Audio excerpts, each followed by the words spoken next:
After completing our documentary, radio advert and double page spread, we decided to get some audience feedback to see how our target audiences reacted to our products.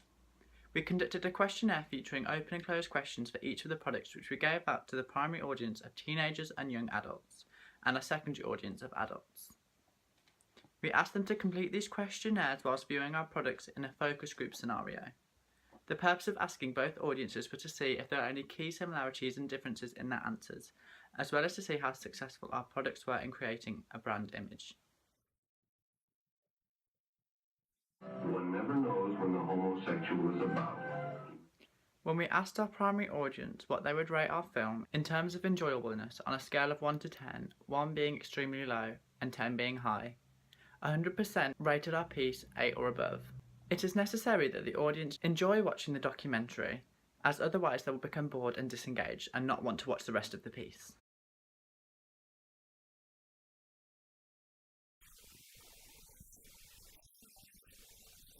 I thought the film was interesting.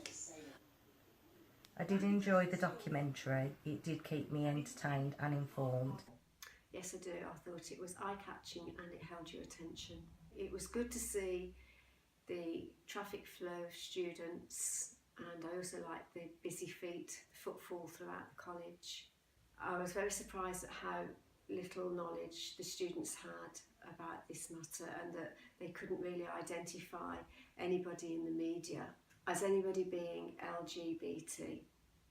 The one comment from one of the young men was excellent when he said that the representation is very token and they tend to play a very comedic, over-the-top role. I think that was very apt.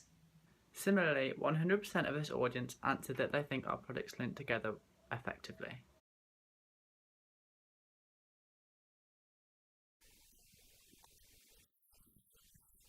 Absolutely, yes, there's a clear message throughout.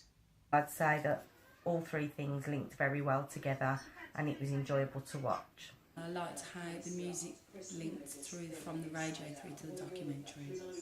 It is important for our ancillary products and main text to link together and be easily identifiable, as this demonstrates synergy.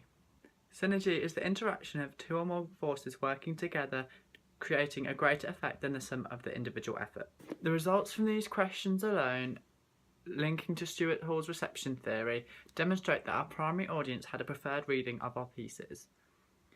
This is a very positive outcome. Being a gatekeeper, I aim to mediate the documentary so that the topic would be interesting for an audience aged 16 to 25. I wanted the purpose to be to inform, and when asked, 4 out of 10 respondents, which was the majority answer, also stated that this was the impression they got from watching the film, thus proving that our primary audience were able to fully understand what we sought out to do with the documentary, ultimately meaning that I was successful in my role as a gatekeeper. One of the questions we asked was whether the audiences had any improvements for a documentary. Over half of the younger generation had no complaints, and this was very reassuring. However, 50% did still leave some comments on how they think that we could have improved our piece. From this, I have learned that to make the documentary more successful, we could have ensured that, as the presenter myself, I came across as more energetic and appeared on screen more often. Another suggestion was to include more stats. Furthermore, one thing that was pointed out was the blurriness of some of our archival footage. Collectively, these factors have enabled me to understand how to improve our documentary if we were to create it again. Our secondary audience also had some improvements. Some of these linked together, proving that our secondary audiences had varying opinions to our primary audience. From the secondary audience feedback, one of the key themes raised was the pace that the presenter was speaking. I felt that the presenter, while he did a very good job, could have spoken a little bit more slowly at times. The presenter maybe needed to slow down a little bit so I could hear them a little bit clearer. This is something that we didn't take into consideration when filming. In addition, again linking to Stuart Hall's reception theory, this demonstrates that the secondary audience had more of a negotiated reading compared to the preferred reading of our primary audience. They disagreed with some of the features our documentary had and had more opposing views. This may have been because we mediated our documentary more towards a younger audience and didn't take into account the needs and wants of our secondary audience. I've also learned that following typical codes and conventions of a documentary, as well as narrative theorists such as Bill Nichols, does not guarantee success. For example, within our own documentary, we implemented the participatory mode. However, we got several responses from our audiences that pointed out some issues with having a presenter. This emphasises that unfortunately, following these conventions and theorists is not always successful. In our questionnaire, we also asked some questions regarding our double page spread and radio advert. We asked whether the piece clearly displayed what the topic for our documentary was, and whether the images used in this piece advertised our documentary in a successful way. In response to both of these questions, we had a 100% success rate, meaning that our audience were able to easily distinguish what the topic of our documentary was, and proving that our double page spread was successful in promoting the main product. The magazine definitely makes the overall topic clear, and would definitely get my attention and would make me want to watch it. Do you think our magazine and radio advert made the topic clear? Yeah. Yes, they did. I have learned that the complete product of a double page spread was successful in enabling our primary target audience to identify the topic of the documentary. I'm happy with the overall result of the answers received regarding the double page spread. Building upon this, a further question we asked was whether they would have been persuaded to watch the documentary after reading the article. 90% of the people said that they would. This demonstrates that not only does the double page spread visually appeal to the audience, the main bodying text within also helps attract their attention. Finally, we asked some questions regarding the radio advert. We asked the audience if they thought the radio advert linked well with the documentary and double page spread. Surprisingly, yet again, 100% of the respondents stated that yes, they all linked.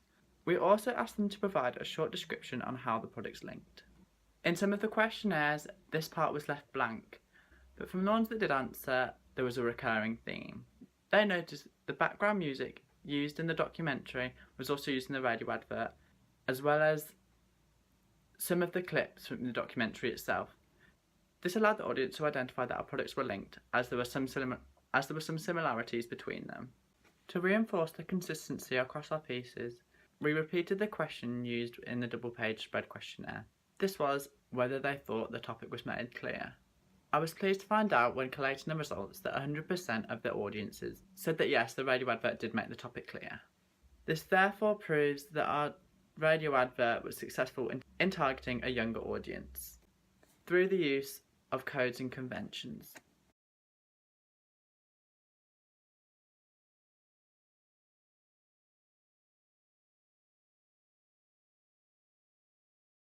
I think the radio advert could do with a little bit of improving, just in the way that they express themselves maybe.